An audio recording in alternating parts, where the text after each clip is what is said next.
आणि काय होतंय माहिती आहे का, आता हा गहू काढला, आता इथं शॉक सिस्टम लावलेली नाही आहे, आता लावणार आहोत थोड्या दिवसात शॉक सिस्टम पण इथं करणार आहोत, कारण की आपल्याला गवताला पण वाचवायला पाहिजे। तसंच बघायला गेलं तर बाजूला मक्का आहे आणि डुकरं ही म्हणजे आता स्वारी चालू झालेली आहे याची।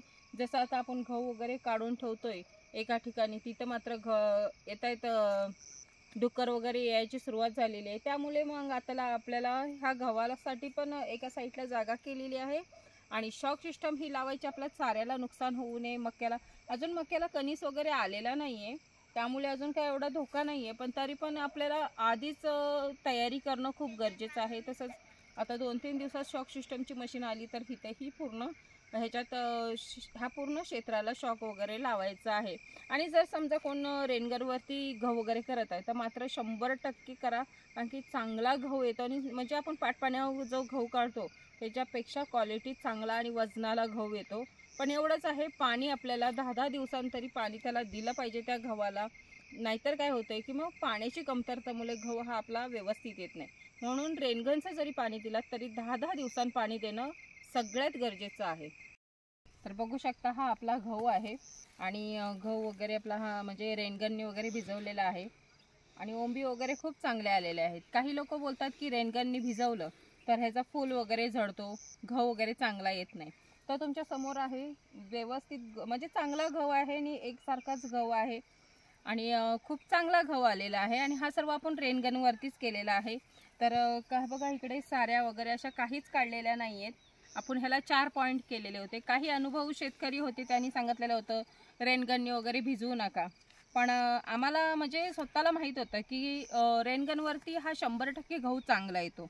त्यामुळे स्वतःचा अनुभव असताना मी दुसऱ्याचा म्हणजे ऐकत नाही बसलेला, स्वतःच्या अनुभवातच हे सर्व गहू वगैरे केलेला आहे आणि खूप चांगला आलेला आहे रेनगनवरती। फक्त काय होतंय माहिती का, जेव्हा आपण पाटपाण्यानं गव्हाला पाणी देतो त्यावेळेला 15 दिवसांनी जरी पाणी दिला, थोडा लेट झालं तरी गव्हाला चालतो, पण आपला रेनगनवरचा जो पाणी आहे तो नेमकंच भिजवतो आणि नाही बोलला तरी त्याला लवकर पाणी द्यायला लागतं। आणि 4 पॉईंट केलेले एवढ्या 13 गुंठ क्षेत्राला, कारण की काय होतंय की आपल्याला समजा आता एक तिकडचं जेवढं भिजवलंय पट्टा, त्याच्यानंतर आपल्या इकडचं राहिला हा असंच भिजवत जायचं आहे आणि हलका नाही बोलला तरी 4 ते 5 तासात आपला सर्व भिजून होतोय। तसं बोलला तर ठिबक सिंचनाचं जो आहे म्हणजे ठिबकचं पाणी तेही चांगलं आहे, पण खर्च आहे त्याच्यात आणि रेनगनला मात्र हा खर्च नाही आहे, हा मी तुम्हाला सांगितलेलंच आहे। आणि कमी पाण्यात भिजवणी पण खूप चांगल्या होते।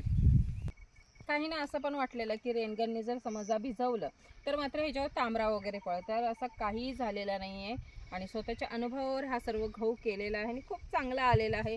तसंच बघायला गेलं तर काही ठिकाणी बघा पाण्याची कमतरता असते, मग तिथं जरी समजा रेनगनने जरी पाणी दिलं गव्हाला आणि तिथंही गहू खूप चांगला येईल, असं नाही की कसला तरी आलेला आहे म्हणून, तर खूप क्वालिटी गहू येतो आणि गहू वजनाला वगैरे खूप चांगला भरतो। जसं आता समजा रेनगननी भिजवायचं आहे तर आम्ही तर 10 म्हणजे 7-8 दिवसात 10 दिवसात तरी पाणी देतो आणि एक पॉईंटला 1 तास भरपूर झाला आहे।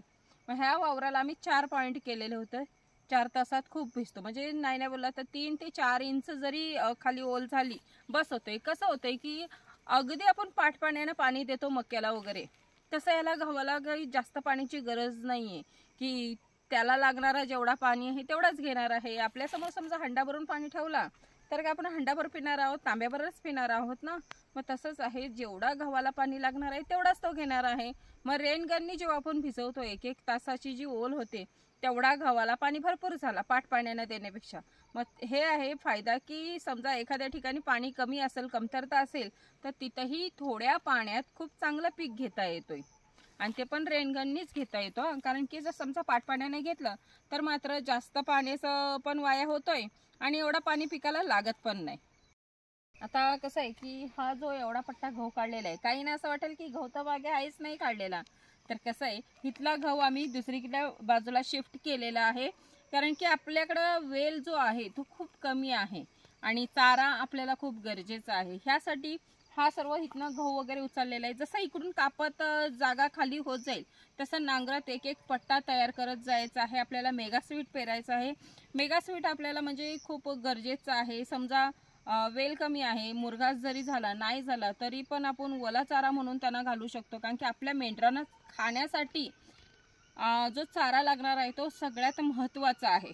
आणि जर समजा ह्याच्याकडे दुर्लक्ष केलेलं, स्लोली केलेलं, तर मात्र काय होतंय की आपल्या हातातनं सर्व काही निष्ठल. कारण की आमच्या इकडच्या वातावरणात लवकर पाऊस चालू होतो आणि मग बाकीची जी आपली योजना, जी काही विचार केलेले असतात ते ठप्प होऊन राहतात. ह्यासाठीच ही गडबड आहे. आणि आता इथे आम्ही म्हणजे आता रेनगन लावता येणार नाही आहे. कारण की आपला हा गहू पूर्ण होईसपर्यंत इथे रेनगन वगैरे चालवता येणार नाही. मग काय तर ह्याला पाठपाण्यानंच पाणी देणार आहोत.